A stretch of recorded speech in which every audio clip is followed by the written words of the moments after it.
د طالبانو د محاکمو اصولنامې یوه تازه افشا شوې نسخه چې افغانستان انټرنیشنل ترلاسه کړي جدي اندېښنې راپارولې دي. په دغه سند کې طالبانو د باغي ګڼل شوو کسانو د وژلو حکم صادر کړی، ځکه د دوی په اند باغیان له وژنې پرته نه اصلاح کیږي. د طالبانو په دې اصولنامه کې همدارس عامو خلکو ته هم اجازه ورکړل شوې ده چې د ګناه په حال کې اشخاص مجازات کړي. دا اصولنامه چې په 3 بابونو 10 فصلونو او 119 مادو کې ترتیب شوې ده، نور موضوعاتو ترڅنګ غلامي رسمي شوې ده، ټولنه په 4 برخو ویشل شوې او د ماشومانو وهلو ته هم اجازه ورکړل شوې ده. نننۍ خپرونه کې د طالبانو د دې اصولنامې په بیلابیلو اړخونو له خپلو میلمنو سره بحث کوو.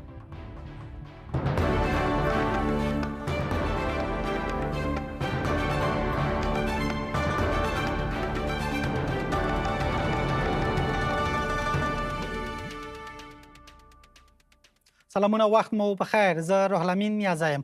مخکې له دې چې د طالبانو په اصولنامې له خپلو میلمنو سره بحث پیل کړم، لومړی په همدې اړه زما د همکار چمتو شوی راپور خپرو. د طالبانو له لوري د یوې نوې اصولنامې د اعلان سره په افغانستان کې یو ځل بیا د قوانینو او ټولنیزو محدودیتونو په اړه بحثونه تاوده شوي دي. دغه اصولنامه په 10 فصلونو او 119 مادو کې د طالبانو د مشرتابه لخوا توشیح شوې. د دولتي ادارو عامه چلند او ټولنیز ژوند بیلابیل اړخونه رانغاړي. د طالبانو چارواکي وایي دا اصولنامه د اسلامي نظام د پیاوړتیا او د نظم د ټینګښت په موخه جوړه شوې ده. د دې اصولنامې تعبیرونه مختلف دي. په دې اصولنامه کې طالبانو سنی مسلمان او نور بددګر نه دي بللي، هسې چې ځینې رسنیو ویلي، خو د دې قانون ځینې برخو رښتینې اندېښنې راپورته کړي. طبقاتي ټولنه تعزیر یا جزا مختلفې مرتبې لري. دینی عالمان ته خبرداری دی اشراف او بډایه خلکو ته تر محکمې ورغوښتل، متوسطه طبقه خلک تر زندان او د ټولنې خوار وګړي د زندان تر څنګ باید ورابړول شي. خو آیا د اسلام توپیر له نورو ادیانو سره دا نه دی چې طبقاتي نظام پکې نشته؟ یو انسان له بل انسانه برتره نه دی مګر په تقوا سره. د ښځو تعزیر، که ښځه په بار بار د پلار کور ته بې شرعي موجبه ځي او د میړه مکررې غوښتنې او قاضي فیصلې سربیره د میړه کور ته نه ستنېږي، نو له پلار سره به 3 میاشتې حبس شي. که یو میړه خپله ښځه تر دې حده ووهي چې کسر فاحش بلل کېږي، یعنی فزیکي نښې یې پر بدن ښکاره شي، یوازې 15 ورځې بند سزا ورکول کېږي. د طالبانو په اصولنامه کې بل ټکی د تعزیر صلاحیت دی. میړه کولی شي ښځې ته تعزیري سزا ورکړي، او یا که یو مسلمان په حقوق الله کې د ګناه پر وخت یو کس وویني، نو د تعزیر ورکولو صلاحیت لري. خو دا ډول ګناه څوک ثابتوي؟ او څه ضمانت شته چې د فرخندې په شان بې ګناه کس د خلکو د غوسې ښکار نشي؟ نننۍ خپرونه کې را سره میلمانه دي د مسلمانانو عالمانو د نړیوالې ټولنې غړی فضل هدي وزین او د کابل پوهنتون پخوانی استاد نصرالله ستانکزی. درنو میلمنو، ستړي مشئ، وخت مو په خیر. مخکې له دې چې تاسو ته راشم په همدې موضوع بحث پیل کړم، لومړی ورځو زموږ همکار رحمان بونیري ته چې همدا اوس را سره له واشنګټن نه یو ځای شوی. رحمان بونیري، ستړی مشئ. او بیا د طالبانو د اصولنامې په اړه پراخ غبرګونونه راپارېدلي، په دې اړه له تاسو اورو چې غبرګونونه څه دي؟ سلامونه تاسو میلمنو ټولو ته لیدونکو ته. پراخ غبرګونونو کې ډېرې سترې فکرمندۍ دي. طالبان ګویا ځان په دې دنیا باندې د خدای پاک نازولی یا خلیفګان یا نمایندگان بولی او داسې طبقاتي تقسیم په ولس کې یا انسانانو کې پیدا کوي چې دی پکې برتر یا اشراف ولیدل شي یا ومنل شي. کمتر انسانان لکه په 19 او 20 پیړۍ کې په زیاتره دنیا کې افریقا، امریکا، هندوستان او دې کې ختم شو، لاندې باندې په انسانانو کې تقسیم. خوس په 21 پیړۍ کې د افغانستان باندې واکمنو طالبانو دا بیا پر ځای کړ. نو د بشري حقوقو ټولنه دا د انسانانو کې د توپیري چلن یو لوی مشکل ګڼي، د بیان په ازادۍ مشکل ګڼي، ځکه چې یاغي وجل دی وایي چې یاغي به وجل کېږي. د یاغي تعریف چې ما دلته ولټو هغه دا دی چې په امیر ملا هیبت الله اخندزاده صاحب باندې یا په یو بل طالب باندې شک نیوکه او اعتراض کول. بیا نړیواله ټولنه په کوم چې په د افغانانو نړیواله ټولنه ده هغه دې داسې هم ګوري چې دې قانون کې د اپیل حق نشته دی. یعنی کته څنګه چې په عام محضر کې یو سړی په ګناه ولید بغیر ثبوته هغه ته وژلی شي ځکه چې تا لیدلی دی، نو د اپیل حق د منځه لاړ. د ماشومانو وژل چې دي دا په ملګرو ملتونو کې په نورو نړیوالو قانونو کې وهل چې دي دا د منلو وړ نه دي. نو یره ډېره سیوا شوې ده، فکرمندي ډېره سیوا شوې ده. او په افغانانو کې چې کوم غبرګون دی هغه دا دی چې افغانستان د یو داسې تیاري یا داسې یو جیلخانې او زندان په شکل کې طالبان اوس جوړوي چې یو انسان پکې شاید بیا ساه هم نشي اغستی، ځکه چې په ممکنه توګه باندې طالب یو چارواکي ته د یو چا ساه اغستل، د یو چا خندل، د چا په زوره خبرې کول هم د ګناه په زمره کې راشي او هغه ته اجازه ورکړای شوې ده چې ته د ګناه په حال کې ووینې نو هغه وجلی شي. طالبانو د دغه اصولنامې په اړه بیا څه ویلي؟ طالبانو هم تر اوسه پورې غبرګون درلود؟ د طالبانو ملیان صاحبان چې دي یا د هغو پلویان چې دي هغه خو داسې فکر کوي چې دا یو ښه کار وشو چې دا اصولنامه چې ده اصل کې په دې کې دا یو ټکی چې دی هغه داسې تعبیروي. پرون راسه ما د ډېرو مذهبي مشرانو سره خبرې وکړې، هغه وایي چونکې دا د امیر حکم دی او د طالبانو په شریعت کې امیر حکم چې دی مطلق دی، لہذا د قانون حق لري او د امیر د حکم مطلق خلاف اپیل نشي کېدی. هغه وایي چې دا ځکه دی دا کار کړی دی چې چونکې دیني عالمان وایي چې دا تفسیرونه بد فقهي اخلاق او عدالت او اسلامی قانون د نرمښت اصولو سره سم ټولنه برابر کی او قابو وي کی. هغه ټولنه چې د دوی په ان باندې فحاشه پکې کیږي، شرابونه یا نور غلط ګناهونه کارونه پکې کیږي، د اسلام د نقطه نظر نه پاغي به قابو مندل شي، نو هغه خوش فکر کوي دا خبره ده. تیر کې کله چې طالبانو به ځینې فرمانونه ورکړل په نړیواله کچه به د بشر حقوقو سازمانونو غبرګونونه درلودل، په دې اړه به په طالبانو باندې نیوکې کړې. ګر چې تاسو ورته څه اشاره وکړه افرادو ته چې غبرګونونه درلودل، نړیوالو سازمانونو هم په دې اړه غبرګون درلود؟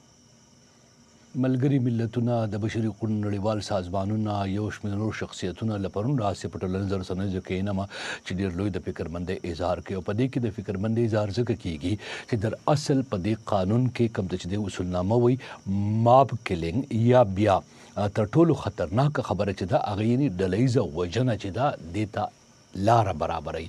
د ډلهییزې وژنې یو مثال د کال 2015 د مارچ د میاشتې د شاهد شمشیر ولی په مزار باندې د فرخنده جان ملکزاده و. هغه وروسته ثابته شوه چې غلطه وژل شوې وه، بې ګناه وژل شوې وه، په هغې باندې حمله کوونکي چې وو هغه د غصې د ذاتي اظهار کړی. نیازی صاحب دا قسمه مشکل چې دی په پاکستان کې د ډېر وخت راسېدی، هلته د یو قانون جوړ کړ چې هغې ته بلاسفیمي ویل یا د مذهب د سپکاوي قانون. ډېر زیات کیسونه یا جنجالونه داسې شوي دي د ماب کلینګ. خو زه ورته څو مثالونه درکمه. په کال 2019 کې په مردان عبدالولي خان پوهنتون کې مشال خان زلمی چې دی هغه د مذهب د سپکاوي په تور باندې ماب کلینګ یا د ډلهییز توګه باندې ووژل شو. بیا پریانتا کمار نومي یو تن چې په دغه کې و په پنجاب کې په کال 2021 کې د مذهب د سپکاوي په قانون باندې یوازې چې ماب کلینګ یا ډلهییز توګه ووژل شو بلکې د هغه مړی وسوځول شو. دغه شانتې طاهر نسیم چې یو په پېښور کې یو امریکایي پاکستانی وو، هغه په 2020 کې وژل شو. یو بله پیښه چې تر ټولو خونړۍ پیښه وه په کال 2020 کې په سیالکوټ کې شوې وه چې 2 عیسائی یا مسیحي ښځه او خاوند شمه او دا شهزاد نومېده، هغه هم داسې نه یوازې ووژل شو بلکې د هغو مړي چې دي لغړ راښکل شو، بیا ورته ولګول شو. نو اوس نړیوال ملګري ملتونه د بشري حقوقو سازمانونه یا د قانون پوهانو په نظر کې دا قسمه امر یا وصول چې دی دا به ولس ته دا اجازه ورکړي چې د هغو په ان کې یو سړی په شخصي ناراضګۍ کې یا خشم کې تور پورې کړي او غږ پورته کړي چې دې کس د مذهب سپکاوی کړی دی، غلط کار یې کړی دی، ګناه یې کړې ده. نو ولس سره به دا فکر نه وي چې په دې قانون کې یا په دې جرم کې دی نیول کېدی شي یا سزا کېدی شي. لحاظ دا ډېر لوی د سخت فکرمندۍ خبره ده نیازی صاحب د نړۍ په نظر کې. ډېر زیاته مننه د افغانستان انټرنیشنل خبریال رحمان بونیری. درنو مېلمنو بیا هم تاسو ته ښه راغلاست وایم. ښاغلی ستانکزی به شو پیل کې تاسې د طالبانو دغه اصولنامې ته په کوم نظر ګورئ؟ سلامونه وړاندې کوم تاسو ته جناب ډاکټر صاحب عظیم ته او درنو دونکو ته. ګورئ که دغه قانون ته مراجعه وکړو. دا قانون هم په شکلي لحاظ خپل ستونزې لري او هم په ماهیوي لحاظ. معمولا جناب ډاکټر صاحب وزین تشریف لري، پوهیږي چې قوانین یا د قانون ماده یا یوه قاعده مختصره معجزه با معنا له مایعاتو یا زمان اجرایی ضمانتونو سره د حکم په شکل په موادو یا قاعدو کې تنظیمیږي. یعنی په متن د قانون کې تاسو ګورئ چې حواشي نه لري، ریفرنس نه ورکول کیږي. که چېرې په شکلي لحاظ د قانون د تاسو پاملرنه وکړئ، د هرې مادې دپاره په ورقیو کې ماخذونه او منابع چې په اصطلاح هغه متن یا نص کې اخیستل سوی، دا پکې تذکر سوی چې دا البته نوی نه ده. طالبانو مخکې هم خپل قوانین چې وضع کړي دي په دې تېرو 4 کالو 2 میاشتو کې دا سلسله یې رعایت کړې ده. یعنې خپل قوانین هرې مادې ته یو ریفرنس ورکړی ده. دا په داسې حال کې ده چې سمه ده چې د قوانینو نصوص او مواد له معینو منابعو اخیستل کېږي، اما د قانون متن اجازه نه ورکوي. دا یوه. بل په دوم ګام کې په شکلي لحاظ په ځینې ځایو کې جدي خلاوې لیدل کېږي. بل مشکل دا ده چې هغه منطقي تسلسل چې په موادو کې باید وجود ولري، په فصولو کې وجود ولري، دا نه تر سترګو کېږي. مثلا یو وارې په مالي جرایم باندې غږېږي، بیا ځي په بدني مجازاتو غږېږي، لکه د غوندې داسې. په ماهیوي لحاظ د دې قانون لویه ستونزه دا ده چې البته مفصل بحث به وروسته وکړو چې دا قانون واقعا د یو استبدادي قانون په بڼه رابرسېره کېږي او حکومت یا دولت ته دا اجازه ورکوي چې په پراخ لاس عمل وکړي. دا یو. بل په ماهیوي لحاظ کله چې تاسو د قانون ته مراجعه کوئ، هلته بله ستونزه یې دا ده چې عدالت اساساً د دولت له آدرس نه کېږي، د ټولنې په استازیتوب. دلته افرادو او اشخاصو ته پکې د عدالت د تطبیق یا د مجازاتو یا د جزایي عدالت د تطبیق زمینې ورکړل شوي دي. لکه چې تاسو ورته اشاره درلوده په یو ماده کې راځي چې عادي خلک هم کولی شي چې تعزیر پلی کړي، بادار هم کولی شي چې تعزیر پلی کړي، میړه هم د خپلې ښځې په ارتباط، پلار هم د خپل اولاد په ارتباط. ګورئ دا د عدلي او قضایي سکتور نه مجازات د عوامو په لاس کې ورکوي چې دا خطرناک ده او خرابې پایلې به ولري. همداشان هغه نړیوال معیارونه چې د جزایي اصولو کې په پام کې نیول کېږي یا د جزایي اصولو په بنسټ باید په پام کې ونیول شي، په دې کې نه دي راغلي چې موږ ورته په حقوق کې د عادلانه محاکمې موازین وایو او هغه 3 پړاوه لري. یو د محکمې نه وړاندې، دوهم د محکمې په جریان کې، او دریم د محکمې د نهایي حکم نه وروسته. دا په دې کې نه لیدل کېږي. فقط د مجرم دپاره همدا ده چې که چا په شاهدي ورکړه او هغه د وسایل د اثبات چې په دې قانون کې یا په دې اصولنامه کې راغلي هغه پکې په رعایت شول، راساً قاضي حکم کوي. د مدافع وکیل شتون پکې نه په نظر کې نیول سوی، د مترجم شتون پکې نه ده په نظر کې نیول سوی، د سکوت حق نه ده پکې نظر کې نیول سوی، د شاهدانو د نفي مسله پکې نه ده په نظر کې نیول سوی، علني محکمه نه ده پکې په نظر کې نیول سوی. دغه ټول هغه موارد دي چې د متهم حق سلبي. حتی متهم په دې قانون کې ډېر جالب تعریف شوی ده چې هغه شخص ده چې عادل خبر رسونکی کله چې شهادت ورکوي یا په ده باندې اتهام واردوي په دې شرط چې هغه عادل دا شاهد، دا شخص متهم ده. بله بله، ډېره مننه ښاغلی نعمتزی. یوه نقطه بله بله، مهرباني. بل دا ده چې لکه چې بنوي صاحب ورته اشاره درلوده، په دې محکمې کې دا نه دي معلوم شوي چې مجرم یوازې په ابتدایي محکمه کې ذاتي حکم نهایی کیږي که دا نور مراحل هم لري په حال کې چې مجرم هغه شخص چې کله چې درې محکمې د قانون سره سم په هغه باندې حکم کوي هغه شخص ته موږ مجرم وایو لکه د غونډې ډېر نورې خلاوې لري چې البته بحث کې ورته اشاره وکړو حتما ښاغلی وزیر تاسو ته ښه راغلاست وایم تاسو دغه اصولنامې ته په کوم نظر ګورئ د دې اصولنامې پیغام زموږ ټولنې لپاره به څه وي بسم الله الرحمن الرحیم الحمد لله والصلاة والسلام علی رسول الله صلی الله علیه وسلم اما بعد قدرمن استاد محترم استانګزی صاحب ته تاسو درنو لیدونکو ته خپل سلامونه او احترامات وړاندې کوم. وعلیکم السلام. هلته نه مخکې د یو څه وایم چې هر هغه ګام چې د ټولنې د قانونمندۍ دپاره اخیستل کېږي ګام پورته کېږي هغه د قدر وړ ده چې مسایل د څه او سلیقې او هوا وصل نه وځي او ټولنه قانونمند شي.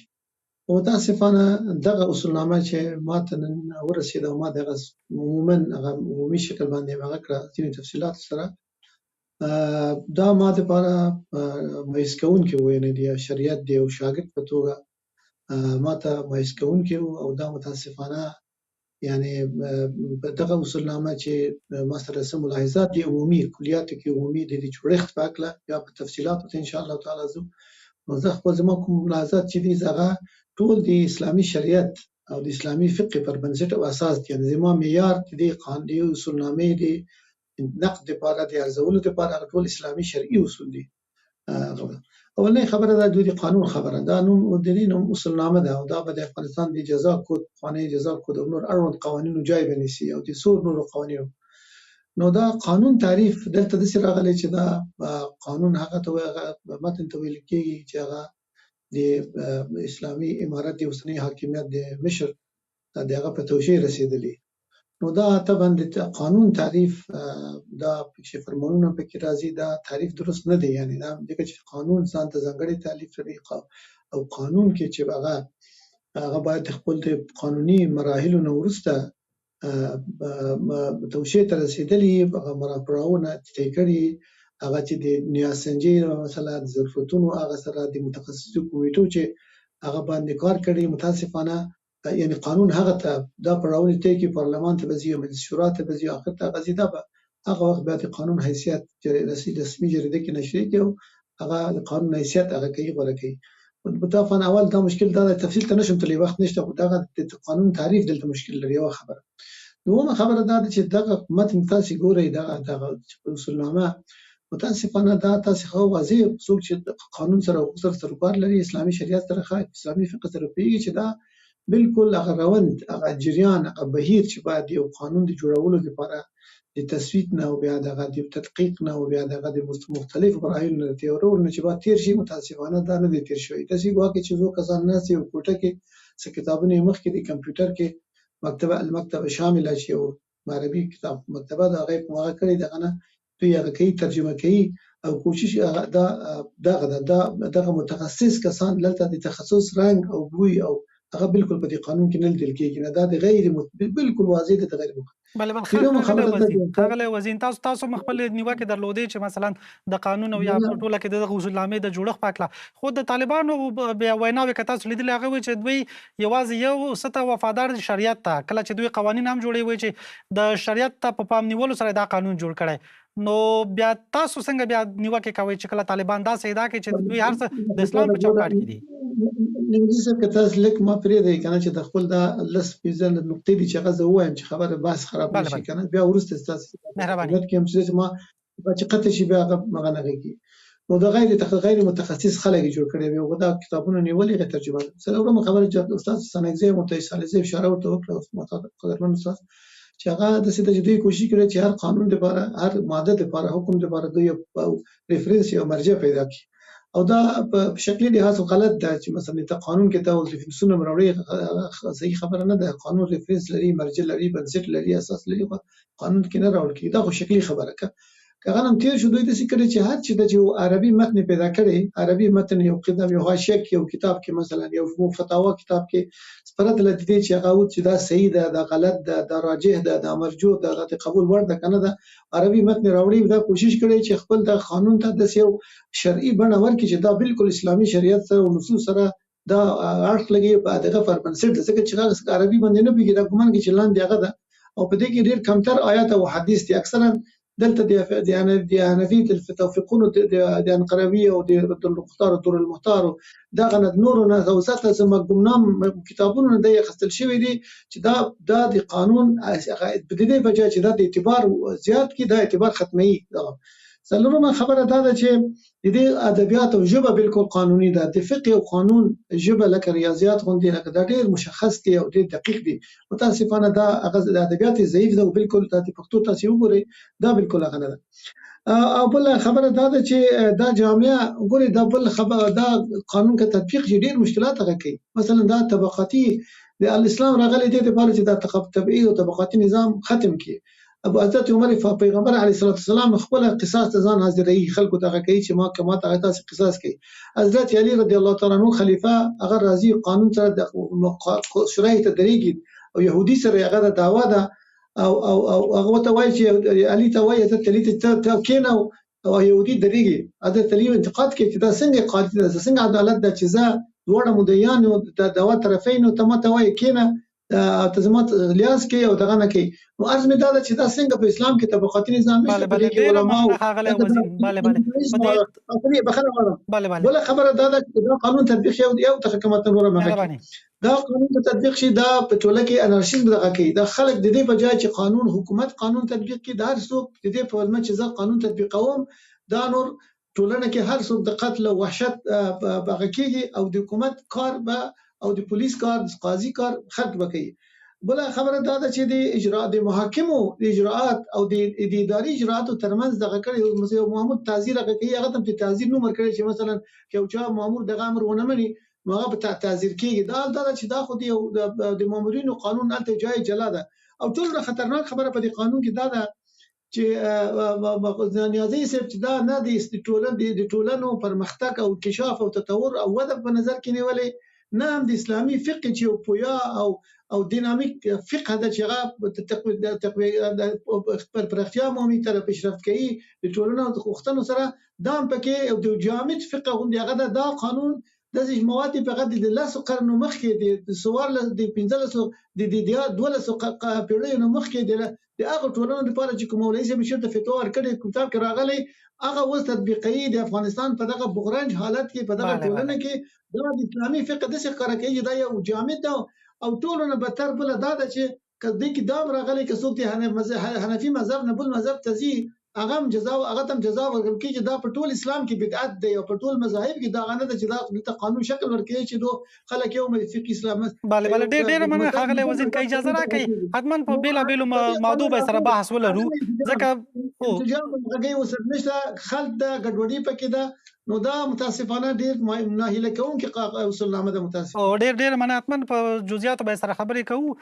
ښاغلی ستانکزی د اصولنامې د 4مې مادې په 8م بند کې حتی عام خلکو ته هم اجازه ورکړل شوې چې د ګناه ترسره کېدل که څوک وویني چې ګناه ترسره کوي شخصا دوی باید اقدام وکړي او دا خلک باید مجازات کړي.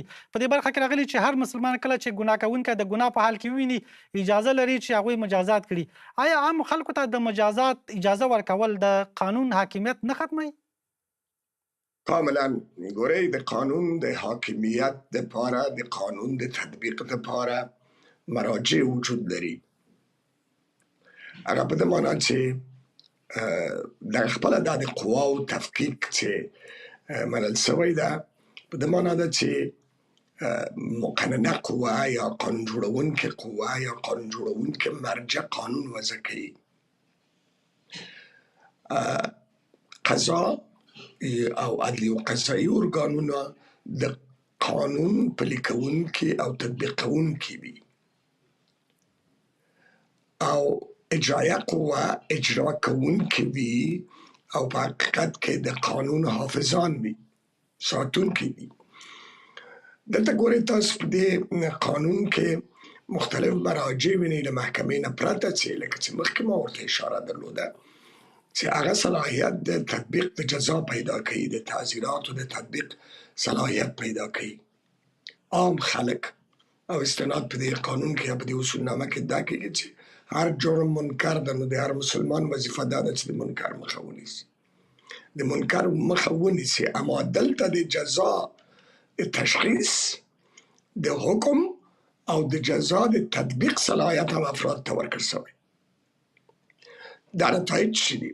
نتایج دا دي چې اول د قانون حاکمیت ماتوي، دوم خپله د دولت حاکمیت ماتوي، دریم قضاوت او عدالت عام خلکو ته په لاس لویږي، په حال کې چې د قضاوت دپاره د قاضي دپاره هم په اسلامي حقوق کې هم په غیر اسلامي حقوق کې ځان ته ځانګړي خصوصیات وجود لري. قاضي باید پوهه ولري، قاضي باید تقوا ولري، قاضي باید تجربه ولري، قاضي باید په قانون پوه وي، قاضي باید د خپل حکم نه دفاع وکړی سي. اوس نو هر سړی د سړک په سر چې قاضي سي او بل سړی ونیسي چې دا ګناه کړې، دا ټولنه ځي لکه چې وزین صاحب ورته اشاره درلوده، ټولنه ځي د انارشي خواته. یا مثلا خطرناکه یې دا ده چې بادار او غلام کلمه، بادار صلاحیت لري چې غلام تعزیر کړي، یا مثلا میړه صلاحیت پیدا کوي چې خپله ښځه تعزیر کړي. بله بله ښاغلی ستانکزی، دا د غلام موضوع ډېره مهمه موضوع ده. مثلا په 15مه ماده کې راغلي. بله بله ښاغلی ستانکزی، دا مهمه موضوع ده د غلام موضوع. مثلا په 15مه ماده 15مه ماده کې راغلي چې د هر جنایت لپاره حد مقدر دی او په هغې کې تعزیر ورکول کیږي. واضح ډول ویل شوي که هغه آزاد وي او که غلام، دا د غلام یادونه ولې شوې؟ دا به د هغوی درته جواب وایي چې ولې شوې ده، خو دا خبره فکر کوم وزیر صاحب مخکې خلاصه کړه. هغه په دې معنا چې دا قانون یا دغه مواد نه چې دا نصوص اخیستل شوي دي، دا تقریبا 12 یا 14 قرنه مخکې نصوص راغلي دي په قانون کې. تاسو وګورئ، اول لازم په دنیا کې غلامي، بردګي، مریتوب په مجموع کې ملغا ده، د دې لپاره نړیوال کنونسیون وجود لري. دا اوس د دنیا په هیڅ یو قانون کې تاسو دغه اصطلاح د غلام و بادار نشئ پیدا کوئ، که هغه اسلامي ممالک دي که غیر اسلامي ممالک دي. په افغانستان کې کله چې شاه امان الله په قدرت رسیږي او خپل نظامنامې جوړوي، په همغه زمانې نه بیا تر دا اوسه پورې د افغانستان په ټولو قوانینو یا قانوني نصوصو او تقنیني اسنادو کې تاسو د غلام او بادار کلمه نشئ لیدلی. دا یو. او له بلې خوا نه امان الله خان هغه کس و چې په افغانستان کې یو سل څو کاله وړاندې دا حکم وکړ چې نور په افغانستان کې غلامي بند ده، او عملا قانون متوجه اوسئ چې د ټولنې د واقعیتونو سره مطابق وضع کیږي. دا اوس افغانان د غلام او بادار مفهوم له منځه تللی، اوس وجود نه لري عملا. او کله چې دا تاسو قانون ته راوړئ او د افغانستان د اقتصادي وضعیت ته، د افغانستان امنیتي وضع ته او دې ته توجه کوئ، خود په خود دغه مفاهیم دا زمینې مساعدوي چې خدای نخواسته بله ورځ بیا په دې ټولنه کې د دنیا د ټولو ممالکو مخالف، د ټولو ټولنو مخالف بیا غلام او بادار بیا را پیدا نشي، چې دا ډېره خطرناکه ده. بله هغه څه چې تاسو مرته یادونه وکړه ښاغلی ستانکزی، مثلا له خلکو څخه غوښتل شوي چې که تاسو یو څوک ولیده چې ګناه کوي، تاسو خپله ورته مجازات ورکړئ یا سزا ورکړئ. تاسو یادونه وکړه چې دا په ټولنه کې د دې په ځای چې اصلاحات راولي، لا هم ټولنه کې ګډوډي راولي. مثلا موږ ښې بیلګې لرو، مخکې زموږ همکار رحمان بونیري هم ورته اشاره درلوده. مثلا په پښتونخوا کې هلته مشال خان سره چې پوهنتون کې زده کړیال و، هلته خلک راپورته شي او ټاپی پرې ولګوله، د فرخندې موضوع ده. نو دا چاره فکر کوئ چې اصلاحات به راولي که نه لا زیاته ګډوډي به رامخته کړي، او بل سبا به په بازار کې هر څوک راپورته کېږي، په چا به یو ټاپه لګوي او محکمه کوي به په بازار کې، خلک به راپورته کېږي، خلکو ته به اور اچوي، ژوندی انسان به سوځوي. مخکې په خپلو خبرو کې عرض وکړه چې د قانون دپاره ځانګړي مراجع وجود لري چې څنګه باید اجرا کړي، څنګه باید تطبیق کړي، څوک باید حکم ورکړي. مخکې له حکم نه، له قطعي حکم نه، نهایي حکم نه چې محکمه یې صادروي، شخص سترګو نهایي محکمې حکم ورباندې نه وي کړي او با صلاحیت مرجع مثلا په همدې اصولنامه کې هم راغلي چې د مرګ سزا وروسته د طالبانو د مشر یا د دوی په اصطلاح د امیرالمؤمنین د تایید نه وروسته تطبیقېږي. توجه لرئ چې که چیرې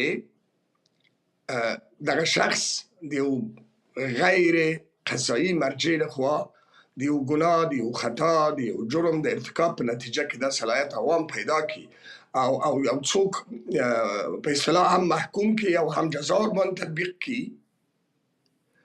دا نو به د قضا مفهوم له منځه ځي ورسره. دا په ټولنه کې انارشیزم رامنځته کوي.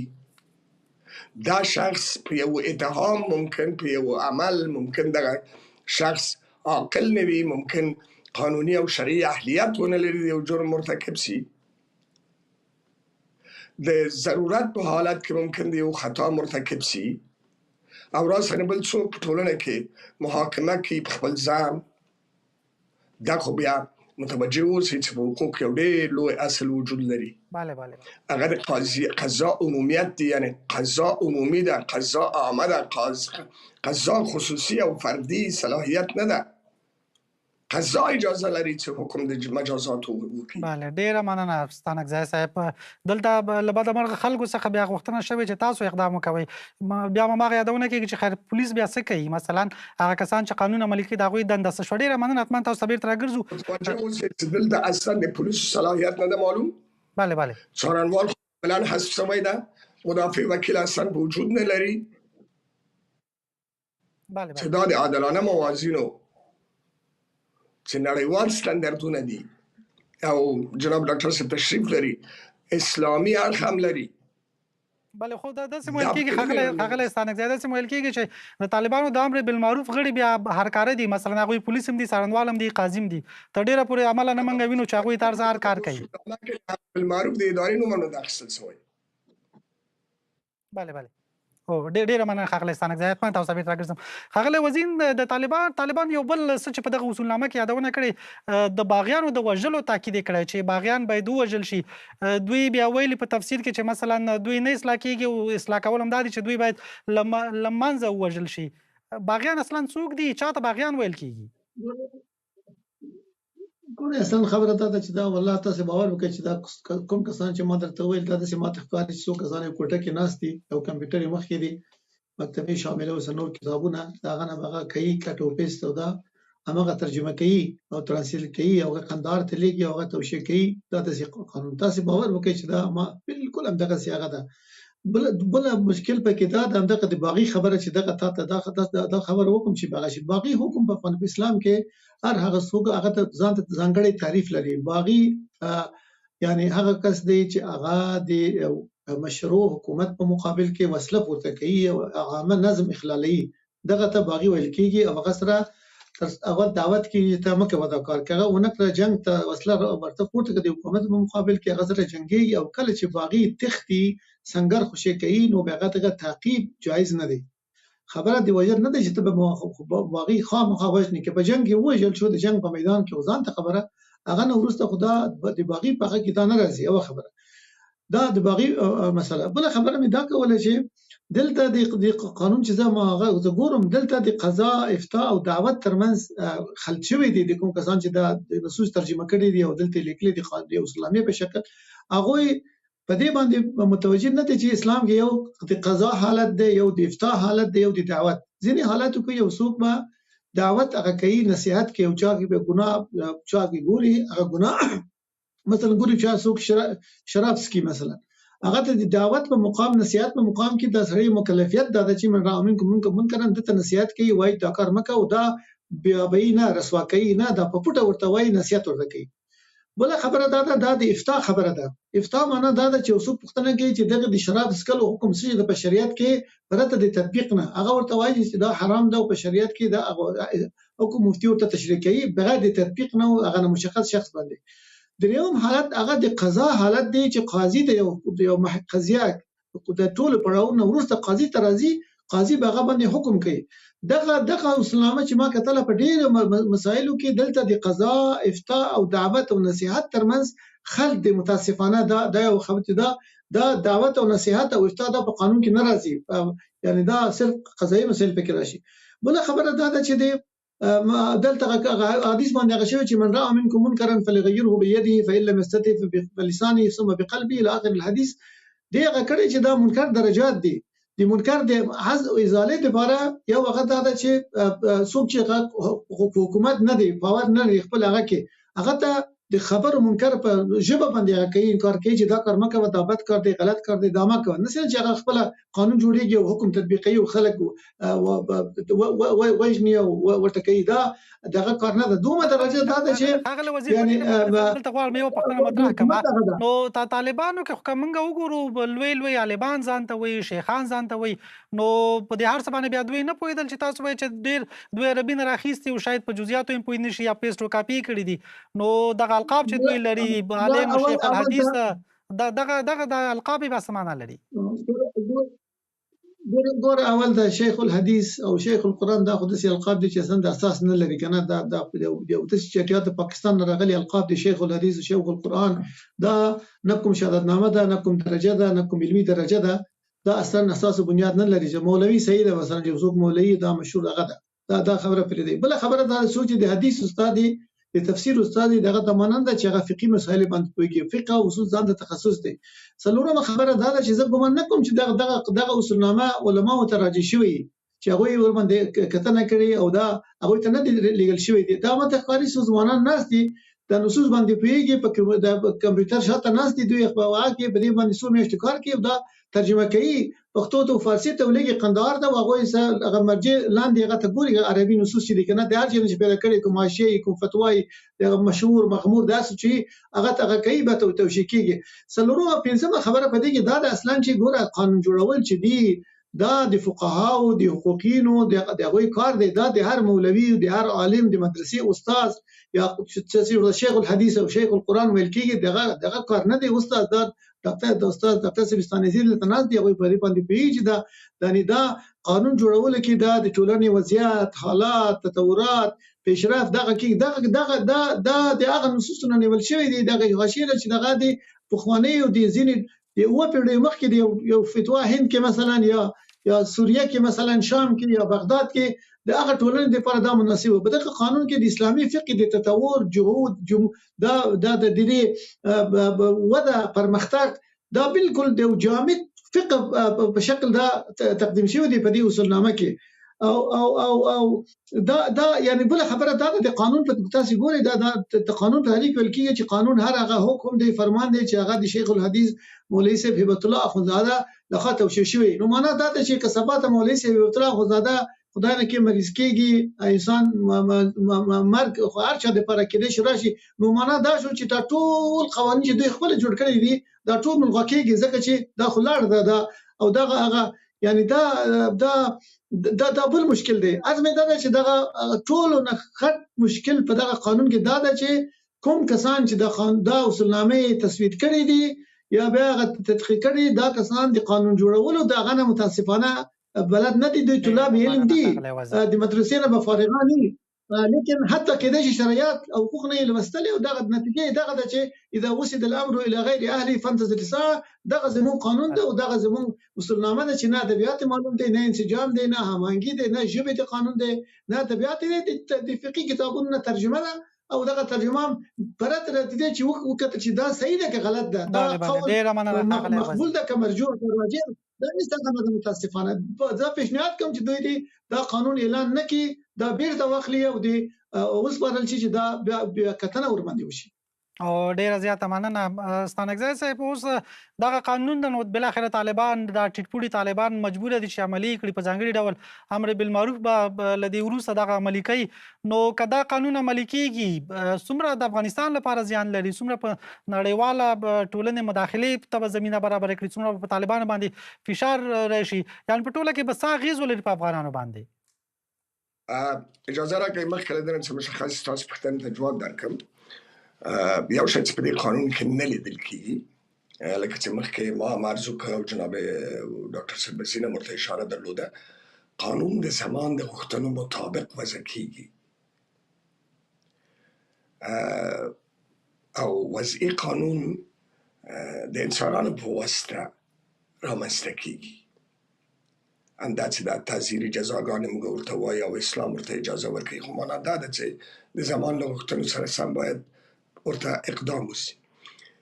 دا قانون یوازې په څو برخو باندې ویشل شوی، د طالبانو د حاکمیت په ضد کسان چې هغوی بلل شوي، د کوم موارد کې اعدام وجود لري، مخدر مواد، رشوت، د سلاح خرڅول او دا غلطه اطلاع او دا شی. ګورئ دلته ځینې جرایم چې دا اوس دنیا ورسره اخته ده اصلا یې نوم نه ده اخیستل سوی. موږ په حقوقو کې د جزا په حقوقو کې 3 ډوله جرایم پیژنو. عادي جرایم هغه جرایم دي چې په هره ټولنه کې واقع کیدای شي، لکه قتل، لکه غلا، لکه لواطت، لکه مثلا خیانت په امانت کې، لکه مثلا جاسوسي او لکه دا غوندې. دوم هغه جرایم دي چې هغه ته موږ سازمان یافته جرایم وایو. سازمان یافته جرایم هغه جرایم دي چې د معینو باندونو جنایتکارانو لخوا تنظیمیږي، مستمر حالت لري، یعنې باند په دایمي ډول فعال وي او د دولت حاکمیت ته یا حتی د دولتونو حاکمیت ته یا مستقیم تهدیدي یا غیر مستقیم د دولت حاکمیت تهدیدي، لکه اختطاف چې دلته تنها په دې اصولنامه کې د اختطاف مسله راغلې ده، د مخدرو موادو قاچاق، د انسانانو قاچاق، کودتا، جاسوسي که د شبکې لخوا وي، خیانت ملي دا معمولا د شبکاتو لخوا ترسره کیږي. او درېیمه کټګوري نړیوال جرمونه دي، 4 جرمونه دي چې جنګي جنایتونه دي، بشري ضد جرمونه دي، ژنوساید یا وژنه ده او د دولت په ضد تجاوز. دا نړیوال جرمونه دي چې دنیا یې مني. د ده په څانګه تاسو ګورئ اوس موږ په 21مه پېړۍ کې یو او د مصنوعي ځیرکتیا په وخت کې یو، د ډیجیټل زمانې په کې ژوند کوو. تاسو په دې ټوله اصولنامه کې یو ټکی نه وینئ. دا په داسې حال کې ده چې د افغانستان په مخکني جزایي کود کې سایبري جرایم تعریف شوي وو. د سایبري جرایمو دپاره مجازات په پام کې نیول شوي وو. د نړیوال جرمونه پکې راغلي وو، د هغې دپاره مجازات پکې په نظر کې نیول شوي وو. اوس چې تاسو پوښتنه ته که زه دقیق بېرته راسم، هغه دا ده چې زه باور لرم چې دا قانون که چیرې واقعا د تطبیق مرحلې ته لاړ شي او طالبانو حکومت اصلاح نه کړي، تاسو توجه ولرئ چې دا نړیواله ټولنه یو بل ټکی ده چې په طالبانو باندې به فشار راوړي، د دوی د مشروعیت د پېژندنو دپاره به لا واټن اوږد کړي او په دې پایله کې به خپله افغانان وځورېږي. بله ستانکزی صاحب، اوس خو عملا دا قانون عملي کیږي، نو دغه اصولنامه عملا عملي کیږي. مثلا د غلام یا د غلامۍ یادونه شوې ده په افغانانو باندې. څه چې طالبان غواړي هماغه عملي کیدونکي دي، عملي شوي دي. ورځ تر بلې په افغانانو باندې دغه کړۍ راتنګېږي، بېلابېلې ستونزې ورته جوړېږي. نو څه پکار دي، څه باید وشي بالاخره؟ افغانان باید څه وکړي، خلک باید څه وکړي؟ عرض کوم ګورئ، دا قانون تاسو د خبرې په اساس دا نافذ شوی ده. د همدغه کال د جدي په 9مه نېټه دا قانون نافذ شوی ده او په رسمي جریدې کې هم د خپرېدو امر شوی ده. له همغه ورځې نه چې دا نافذ اعلان شوی، تاسو فرموده ده تطبیق غواړي. شاید دا اوس موږ خبر نه یو، په محاکمو کې جریان ولیدل. پاریس طالبانو د محاکمو یو بل منفي خصوصیت دا ده چې دا محاکم علني نه دي، یا حد اقل هغه حکم د محاکمو نه ابلاغېږي. ممکن دا د تطبیق وړ وي. دا اوس هم عرض دا ده چې منفي پایلې شي. افغانستان لا تجدیدېږي. دنیا هغه نړیوال سټنډردونه چې په حقوق کې وجود لري هغه په دې قانون کې نه ویني. طالبان پسې لا تحریمات زیاتوي. څه په کار دي؟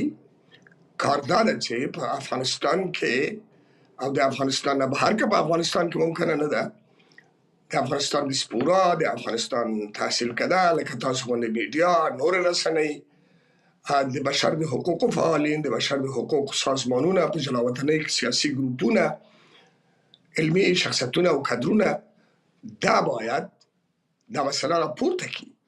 تاسو پوهېږئ چې متاسفانه په دغه حالت کې زموږ هغه ملي هویت دنیا ته څه معرفي کیږي چې موږ لا په لاس 12 کال مخکې ژوند کوو، موږ لا تر اوسه پورې غلامي منو. تاسو وګورئ په دې قانون کې طبقات ولیدل کیږي. تاسو وګورئ چې مثلا په دې قانون کې د ذمي کلمه راځي، یعنی هغه غیر مسلمان کسان چې په اسلامي ټولنه کې ژوند کوي، هلته یو ځای کې راځي چې مسلمانانو ته تعذیر ده، اما ذمي ته یا اما په اصطلاح د موږ غیر مسلمان ته هغه ته دا مجازات دي. یا مثلا ټولنه د قضا په مخ کې 4 ډله کیږي، یا په ټولنه کې مثلا غلام و بادار رامنځته کیږي. موږ په 21 پیړۍ کې ژوند کوو. دا د 21 پیړۍ غوښتنې نه دي، دا په 21 پیړۍ واقعیتونه نه دي. دا واضح د عکس العمل لري. او زه فکر کوم چې مخکې تاسو له وزیر صاحب نه اشاره پوښتنه وکړه، که د منیري صاحب نه پوښتنه درلوده چې دنیا څه وایي. زه فکر کوم چې دا اسناد حتما هغه نړیوالو سازمانونو هیوادونو ته رسېدلي، هغوی یې تحلیلوي، هغوی یې ترجمه کوي او عکس العمل زه فکر کوم چې حتما لري. بله ډېره زیاته مننه ستانکزی صاحب. حتما تاسو ته وروستیو کې بیرته راګرځم. وزیر صاحب د ټولنې په طبقاتو باندې ویشل دا ډېره مهمه موضوع ده. تاسو ورته یو څه لنډو کې اشاره درلوده. مثلا طالبانو په دغه خپل اصولنامه کې ټولنه په 4 برخو ویشل شوې ده. یو علما دي، بل اشراف دي، بل متوسطه ډله ده، بل ټیټه طبقه ده خلک دي. خو دوی هر یو ته جالبه دا ده یا بوږنونکې دا ده چې هر یو ته جلا جلا سزا ورکړي. مثلا که هماغه یوه سزا دغه 4 واړه ډلې تر سره کړي، یو ته دا ده چې سپارښتنه کیږي، بل ته دا ده اشرافو ته دا ده چې هغوی ته سپارښتنه کیږي او بلنه ورکول کیږي. خو که د منځنۍ طبقې یو کس هماغه کار وکړي هغه زندان ته اچول کیږي. خو د ټیټې طبقې کس که هماغه جرم وکړي هغه زندان ته اچول کیږي او سزا ورکول کیږي، بدني سزا ورکول کیږي. په اسلام کې د هر څه شته. دا د اسلام سره دا باطل دی. اسلام سره جملة و تفصیلا دا غلطه به د قرآن وایي چې هغه اسلام عدل باندې تمرکز کوي، عدل باندې اعدلوا واقربوا للتقوى ان الله يأمركم بالعدل والاحسان. نو دا اسلام هغه دا چې دا عدل باندې هغه کوي، ټینګار کوي، اسلام مساوات باندې ټینګار کوي. اسلام دا ټول انسانان، ټول بشریت بله ښاغلی وزیر ستاسو غږ په درسته توګه نه لرو منګه. هیله لرو چې د وزیر صاحب ستونزه حل شي، چون غږ فکر کوم زنګ ورته راغی او غږ هم له موږ سره پرې شو. ښاغلی وزیر مهرباني هیله لرم چې ستونزه حل شوي. کولی چې دا بخښنه غواړم، دا اسلام دا جملة و تفصیلا دا اسلام سره مخالف دی. اسلام کې طبقاتي نظام نشته. اسلام هم دې لپاره راغلی چې دا طبقاتي دا تبعیض ټولنه هغه کې ختم کی. اسلام کې د پادشاه نه نیولې یا خلیفه نه امیر نه نیولې رئیس جمهور نه نیولې تر عادي کس چې هغه عادي کس محتغه دی په کرامت کې د قانون په مخ کې دا ټول سره برابر دي. دا یوازې په هندویزم کې د یو دین د چې په هغه کې طبقاتي هغه شته، په ټولنه تقسیمي په مختلفو طبقاتو باندې. دا په هندویزم کې دا غشته او په اسلام کې دا بالکل دا اول ځل د طالبانو دغه برخه ښاغلی وزیر همدغه برخه د طبقاتو برخه له کوم ځای څخه اخیسته بالاخره کله چې دوی وایي د دوی اساس شریعت د اسلام ده، نو تاسو وایئ چې اسلام کې دا نشته، له کوم ځای اخیسته دوی؟ ګوره نه دا په قرآن کې اصل لري، نه د سنت کې اصل لري، نه په خلفای راشدین په هغه کې، نه د صحابه او نه زموږ د فقهي معتبرو متونو کې. دا کېدای چې کوم کتاب په حاشیه کې ما ولې دغه نه هلته په یو کتاب کې پیدا کړی، کوم عالم کوم فقيه د خپل وخت په زمانه کې د خپل کلی او منطقې په خار په هغه کې دا کوم خبره کړي او دوی راوړي په هغه شیان پیدا کوي، نادر شیان هغه د عربي باندې هغه کوي او داسې خلکو ته داسې ښیي چې ګواه ته زموږ د قانون چې دی دا مصدر لري، مرجع لري، پرته له دې چې دوی وسنجي چې دا خبره چې کړې دا صحیح ده که غلط ده، دا د میزان د شریعت په میزان کې دا صحیح ده که غلط دي. دې دپاره وایم دا چې څوک کوم کسان چې دا جوړ کړي ښه ماشاءالله کمپیوټر باندې پوهېږي، عربي باندې پوهېږي او ترجمه خو آسان بله یوې بلې موضوع ته هم راځو ښاغلی وزیر. بله چون موضوعات زیات دي راځئ بله یوې بلې موضوع ته که راشو وزیر صاحب، یوې بلې موضوع ته هغه هم په همدې سره ربط لري. هغه دا ده چې مثلا یو ځای کې راغلي چې د مباح په اړه که امام امر وکړي هغه کار واجبېږي او که څوک سرغړونه کوي هغه کس باید مجازات شي، 1 میاشت بند ته واچول شي. د دغه مادې په اړه تاسو څه نظر لرئ؟ ګوره دا هم غلطه ده. موږ په فقه لرو چې یو شی د بس تقیید المباح چې کله ضرورت پیښیږي ډېر استثنایی حالاتو کې چې هغه د مصلحت عام مصلحت مخالف نه وي، د نصوصو مخالف نه وي، کېدای شي د امام او د حکومت او د پادشاه رای د ټول مطالعو نه څېړنو نه وروسته یو شی وایي چې مثلا دغه مسله دغه یو مباح شی ده، حلال شی ده او تاسو دا تقید کوي دا مقید کوي چې دغه کار تاسو وسونه کې مثلا دا خبره دغه اما دا استثنایی حالت چې واجبېږي مباح عمل کا امام وو هغه واجبېږي، دا غلط ده کنه، دا خو صحیح نه ده کنه. په دغه تقیید المباح دغه څه نشو کنه، دغه تقیید المباح چې د په شریعت کې په فقه کې حتی ځینې فقها دي چې هغه مخالف دي اصلا دا نظر ته چې امام دا حق نه لري چې مباح مقید کې تقیید کې، یعنی دا کله د فقها دا یو مسلم رای نه ده چې دی وایي چې دا واجب شي. دا واجب کلمه کوم ته نه راغی چې واجب شي، دی واجب ته پر خو دلیل غواړي، دلیل نشته اصلا. دا او تقیید المباح کې غټ خطرناک خبره دا ده چې دا د مستبد او حکام لپاره دا لار خلاصي چې د خلکو په مال او ژوند کې دوی تصرف کوي او دا د استبداد یو نښه ده. یعنی تقیید المباح هغه جایز همي هغه ډېر په استثنایی حالاتو کې د ډېر مطالعاتو نو ورسته د مسالې په نظر نیول سره هغه نو ورسته دغه کېږي. اما متاسفانه دا د څه دروازه پرانیزي چې دا امام نه د مستبد هغه جوړي د استبداد هغه کېږي چې هغه یعنی د خلک د خپل خلکو نه د خپل بندگان جوړي. نو دا د استبداد د تحکیم لپاره د شخص د حکم هغه لپاره دی او د دین نه د ابزار او وسیله په توګه استفاده کیږي او دا متاسفانه یو ډیر غلط کار دی چې کیږي او دا په خواني زمون قوانینو کې نه و، متاسفانه خو دا نه و په خواني قانونو کې. اوس دغه بدعت چې اوس په دغه زغرد او په دې قوت سره غکیږي ترڅو د حاکم او پادشاه او د حکومت فیصلو ته د یو شرعي بڼه ورته ورکړي، نو دا د دین د سوء استفاده دروازه خلاصي او د ملت د ځان او مال د هغه مسؤلیت نه پاتې کیږي. بل ډیره مننه وزین صاحب. ستانکزی صاحب اوس کدا با سره اساس راټول کو لدغه اصول نامې طالبان څه غواړي چې تر لاسه کړي؟ ګورئ اول خصوصا دا ده چې په افغانستان کې د مدونو قوانینو عمر څه باندې 150 کاله ده، په دې معنی چې د امیر شفیع خان له دورې نه په افغانستان کې مدون قوانین تجربه کیږي او تر د جمهوریت تر سقوطه پورې. کله چې طالبان راغلل د اساسي قانون په شمول ټول قوانین یې وخواته واچول او د دوی محاکم لاړل هغه خپلو فتاواو ته چې جناب وزیر صاحب تشریف لري. فتاوا ډېر مختلف دي، ډېر متعدد دي، هر قاضي په خپل زم د فتاواو نه استفاده کوله. دغه جملې قوانین چې په اولو ورځو کې ذاتي نور طالبان ورته اعتبار ورنه کړ، د افغانستان د جزا کودو چې په 1999 کال کې نافذ شوی و او یو جامع کود دا یې لرې کړ چې هغه هم ټول تعزیري جزاګانې. متوجه اوسئ د افغانستان قوانین د امیر شیر علي خان له وخت نه بیا تر دغه اصولنامې پورې موږ شپږ جزایي قوانین درلودلي. زه تفصیل ته نه ځم، تاسو وخت نه ضایع کوم. په دغه شپږو واړو کې په دې اولو ماده کې راغلي دي چې دا قوانین تعزیري جزاګانې تنظیموي، این هغه حدود، قصاص او دیت هغه اسلامي شریعت ته پرېږدي. دوی راغلل دا یې له منځه یوړل. اوس بالاخره دوی ډېره مننه ستانکزی صاحب. په ډېرې بخښنې سره ستانکزی صاحب چې وخت مو پای ته ورسېد. دا موضوع ډېره پراخه موضوع، ډېر بحث پې کېده، خو له بده مرغه چې زموږ وخت ډېر زیات محدود و. له تاسو دواړو درنو مېلمنو زه زیاته مننه چې پروګرام کې مو سره برخه واخیسته. کور ودان ډېره مننه. درنو لیدونکو او لیدونکو له تاسو مننه. په دې سره زموږ خپرونه هم پای ته رسېږي. تر بیا ښه وخت. الله مو مل شه.